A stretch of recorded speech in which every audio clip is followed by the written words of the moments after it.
Dans les années 60, East Side High School est l'un des lycées les plus prestigieux de Paterson, dans le New Jersey. Joe est professeur dans cet établissement et sa classe l'adore parce qu'il enseigne des choses importantes avec bienveillance, mais aussi des compétitions amusantes. Un matin, son cours est interrompu par son collègue Frank, qui lui annonce qu'il tienne une réunion du conseil exécutif du syndicat sans eux.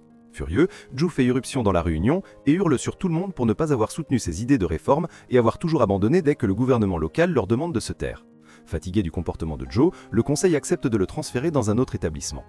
20 ans plus tard, East Side High s'est détérioré au point qu'on l'appelle un chaudron de violence. Le bâtiment lui-même a perdu son éclat et les élèves ne connaissent pas le sens du bon comportement. Le harcèlement et la violence règnent dans tous les couloirs, ils n'écoutent pas les professeurs et les frappent même quand ils tentent d'intervenir. Et les substances illégales et les armes circulent comme des bonbons. La plupart des élèves ne peuvent pas réussir le test de compétences de base minimum et c'est une mauvaise nouvelle pour le maire Botman, qui ne veut pas perdre le contrôle de l'école au profit de l'administration d'État car ça lui coûtera l'élection. Frank, maintenant directeur de l'académie, et M. Rosenberg, l'avocat du conseil scolaire, arrivent à la seule conclusion logique. Ils doivent ramener Joe. Botman n'aime pas l'idée, mais il l'approuve parce qu'il n'a pas le choix.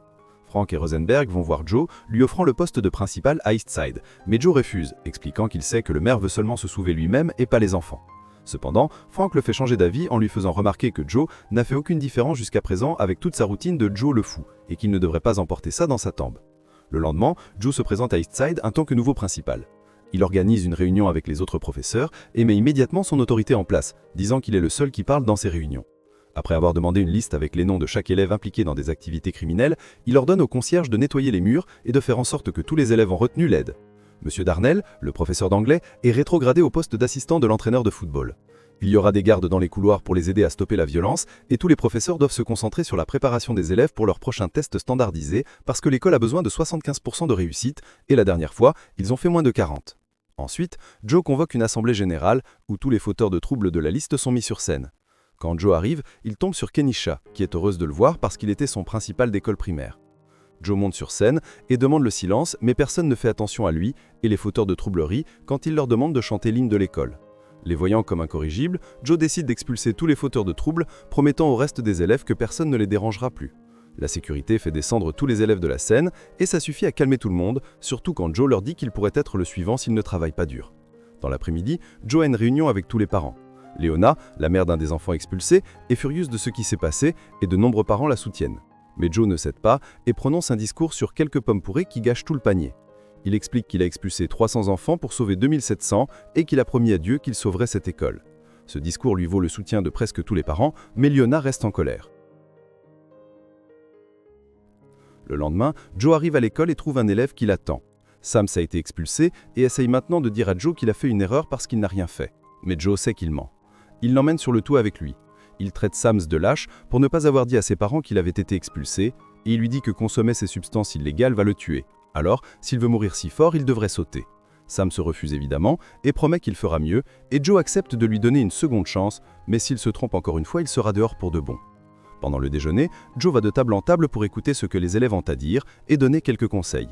Il est heureux de voir que Ray porte un costume, ce qui donne un excellent exemple, contrairement à Sams et ses amis qui s'habillent négligemment. Quand il les remarque en train d'embêter une fille, Joe les fait se lever et critique leur choix de complètement devant tout le monde, puis il leur demande de chanter l'hymne de l'école. Il rappelle aussi à toute la salle que personne ne doit bouger pendant l'hymne de l'école, alors que Darnell se banse pour ramasser des déchets, Joe l'envoie dans son bureau. Les garçons ne connaissent pas les paroles de toute façon, ce qui pousse Joe à leur donner une retenue et informer à tout le monde qu'à partir de maintenant, ils devraient être prêts à chanter l'hymne de l'école sur commande, sinon il y aura des conséquences. Ensuite, Joe va voir la professeure de musique Elliot pour lui parler de la nouvelle règle. Elliot accepte, mais elle enseignera l'hymne de l'école après qu'ils auront fini de s'entraîner pour un concert de chorale approchant à New York. Les enfants répètent du Mozart et Elliot aimerait que leur travail soit respecté. Elle confronte Joe, disant qu'il n'aime pas que d'autres adultes lui tiennent à tête et Joe réagit en la licenciant et en annulant le concert pour que les élèves puissent se concentrer sur le test. Maintenant, la pianiste Madame Powers sera en charge du cours de musique. Ensuite, dans sa réunion avec Darnell, Joe est à nouveau confronté. Darnell pense qu'il est traité comme de la poubelle et veut que le principal se rappelle que ce sont aussi ses élèves. Cela finit par le suspension de Darnell. La directrice adjointe, Joanne, essaye de ramener Joe à la raison, expliquant que Darnell est plus qu'un simple entraîneur et que personne ne comprend ce que fait Joe. Mais Joe répond que c'est exactement comme ça qu'il l'aime. Le jour du test d'entraînement arrive et tous les élèves le remplissent du mieux qu'ils peuvent pendant que les professeurs gardent un œil attentif sur eux. Joe ne veut pas attendre longtemps pour les résultats, alors il envoie Joanne au conseil scolaire pour demander la lettre. Un matin, la présentation spéciale qu'un élève fait pour la presse locale est interrompue par une attaque dans la cafétéria. Un des garçons expulsés est revenu et est en train de frapper Ray, il a aussi un couteau. Joe l'attrape rapidement et se demande comment il est entré. La sécurité lui dit que quelqu'un doit l'avoir laissé entrer de l'intérieur. À ce moment, Joe décide que toutes les portes de l'école seront verrouillées et enchaînées. Quelque temps plus tard, Joe trouve Kenisha encastrée. C'est une fille intelligente, mais ses notes n'ont pas été bonnes depuis qu'elle a perdu un endroit où vivre parce que sa mère ne veut pas d'elle. Déterminée à aider, Joe emmène Joanne voir la mère de Kenisha chez elle. La mère explique qu'elle a eu Kenisha quand elle avait adolescent, ce qui l'y a obligé d'abandonner sa vie normale pour travailler. Aujourd'hui, elle essaie de se débarrasser de son addiction, mais cela la met dans un état d'esprit terrible. C'est pourquoi elle a pensé qu'il serait préférable d'envoyer Kenisha aux services sociaux, mais elle n'a jamais cessé de la vouloir près d'elle ou de l'aimer. Joe promet de l'aider à trouver un meilleur travail et un endroit plus agréable où vivre tant qu'elle reprend Kenisha et l'aide à rester focalisée sur ses études. La nouvelle des portes enchaînées arrive dans les journaux, et Leona saisit l'occasion pour porter plainte au conseil scolaire. Frank réprimande Joe pour s'être comporté si follement, mentionnant que Leona organise un groupe pour le faire partir et que le chef des pompiers est de son côté. Il pense que Joe aliène tout le monde comme il l'a fait avec sa femme, alors maintenant il va écrire une lettre d'excuse à Elliot et Darnell, parce que si Joe veut être respecté en tant qu'autorité, il devrait commencer par respecter l'autorité aussi. Darnell est réintégré, mais les problèmes ne sont pas encore terminés. Le chef des pompiers se présente à l'école avec la presse, alors Joe le fait partir en le menaçant avec une batte. Joanne essaie d'exprimer ses inquiétudes face à cette attitude, mais comme d'habitude, elle est ignorée. À la déception de Joe, la prochaine fois qu'il voit Ray, c'est quand le garçon vient dire au revoir parce qu'il ne peut plus rester dans cette école. Plus tard, Joe trouve Sams et ses amis à faire les idiots dans les toilettes. Il les fait chanter l'hymne de l'école et est choqué d'entendre une belle interprétation faite dans le style d'une chorale d'église. Les garçons admettent que c'est Powers qui leur a enseigné ça, alors Joe va voir Powers pour la féliciter et lui demander d'enseigner cette version de la chanson à tout le monde. Les résultats du test d'entraînement arrivent et Joe est déçu de voir qu'ils n'ont gagné que 33%. Il convoque tous les professeurs au gymnase et leur dit que leur inefficacité a de blâmer pour ces mauvais résultats, alors ils doivent travailler plus dur. Joe veut lancer un programme de tutorat et un cours de lecture complémentaire le samedi, mais un professeur fait remarquer qu'il est difficile de faire venir les enfants le week-end. Son plan est qu'ils iront dans chaque maison et parleront à leurs parents pour les impliquer. Peut-être même les inviter à venir aussi s'ils ne savent pas lire. Les semaines suivantes, les professeurs et les élèves travaillent dur pour se préparer au test et Joe est aussi impliqué avec ses élèves qu'il ne peut l'être. Ce n'est toujours pas suffisant pour Leona, qui, avec le chef des pompiers, va parler directement à Botman. Frank et Rosenberg essaient de défendre Joe, mais Botman les expulse de la réunion et parvient à un accord avec Leona pour qu'elle ne convainque pas la ville de ne pas voter pour lui. Botman fera virer Joe, et Leona rassemblera le soutien des gens pour sa campagne. Plus tard, dans les toilettes, Botman dit au chef des pompiers qu'ils arrêteront Joe pour les chaînes illégales après le test, ignorant que Rosenberg est dans une des cabines et entend tout. Rosenberg informe Frank de cela et ils vont prévenir Joe, qui trouve rapidement un plan. Quand les gardes de sécurité verront le chef arriver, ils appelleront le code 10 par les talkie-walkie et les professeurs pourront temporairement retirer les chaînes. Ensuite, Joanne essaie de parler à Joe des progrès de leur programme de lecture, mais il lui dit qu'il est trop occupé pour s'en occuper maintenant et que sa directrice adjointe devrait faire les choses sans avoir besoin de lui tout le temps. À la fin de la journée, Joanne demande un transfert à Joe, expliquant à quel point c'est frustrant de travailler avec lui. Elle le traite de sac à vent mégalomane qui fouette les gens qui ne peuvent pas se défendre et souligne que la moitié du personnel ressent la même chose. Ils ne sont juste pas encore partis parce qu'ils se soucient des enfants. Joanne, cependant, en a assez de son manque de respect et de soutien pour les professeurs, alors elle veut partir.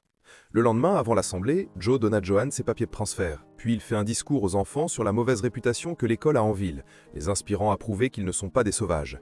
Il montre aussi sa gratitude envers les professeurs, ce dont il crédite Joanne. Ensuite, Powers chante « Lean on me » et les enfants chantent avec elle, excités de montrer au gouvernement qu'ils ne sont pas inférieurs. Voyant toute l'école se rassembler, Joanne décide de rester. Le jour du test, les élèves remplissent l'examen avec confiance. Mais il y a aussi une réunion du conseil scolaire qui arrive, et Leona ne peut plus attendre. Alors Botman donne finalement au chef des pompiers la permission d'obtenir une ordonnance du tribunal. Pendant ce temps à l'école, Kenisha découvre qu'elle est enceinte, mais son petit ami ne croit pas qu'il est le père, même si elle jure qu'il est le seul garçon avec qui elle a été. Joe offre son soutien et promet qu'ils trouveront d'autres alternatives. Mais leur conversation est interrompue par un garde annonçant l'arrivée du chef des pompiers avec Leona et des reporters. Appelant le code 10, Joe essaie de faire retirer les chaînes, mais le chef est prêt et a un enregistrement de ce code. Alors Joe est arrêté pour violation du code d'incendie, laissant Joanne en charge. Ce soir-là, le conseil scolaire tient une réunion. Frank essaie de défendre le travail de Joe, mais Leona souligne que l'école n'a obtenu que 33% lors du test d'entraînement, ce qui signifie que Joe a en fait échoué dans son travail. La réunion est soudainement interrompue quand tous les élèves se présentent pour exiger la libération de Joe. Botman sait que ça aura l'air mauvais s'il vire un homme avec un tel soutien, alors il parle à Joe, lui demandant de dire aux élèves de partir. Quand Joe refuse, Botman sort l'artillerie lourde et explique que les flics se préparent dehors. Si les élèves se révoltent, les choses pourraient devenir violentes. Joe accepte de leur parler, mais seulement pour leur sécurité, pas parce qu'il pense qu'ils font quelque chose de mal. Quand il sort, Leona est en train de parler aux enfants, mais elle ne reçoit que des insultes et on lui rappelle toutes les choses que Joe a faites pour l'école. Il est touché quand il entend qu'il l'appelle un père, mais il s'inquiète toujours pour la police, alors Joe prend le relais. Il leur rappelle de respecter la loi. Son discours est soudainement interrompu par Johan, qui apporte les résultats des tests avec une excellente nouvelle. L'école a réussi. Pendant que tout le monde célèbre, Joe dit à Botman que lui et l'État peuvent aller au diable. Joe garde son poste, et les élèves terminent la soirée en chantant l'hymne de l'école. Quand vient le moment pour les terminales de recevoir leurs diplômes, Joe distribue les diplômes avec des mots bienveillants, adaptés à chaque élève. Merci d'avoir regardé. Si vous avez aimé, likez et abonnez-vous pour plus de récaps. À très bientôt!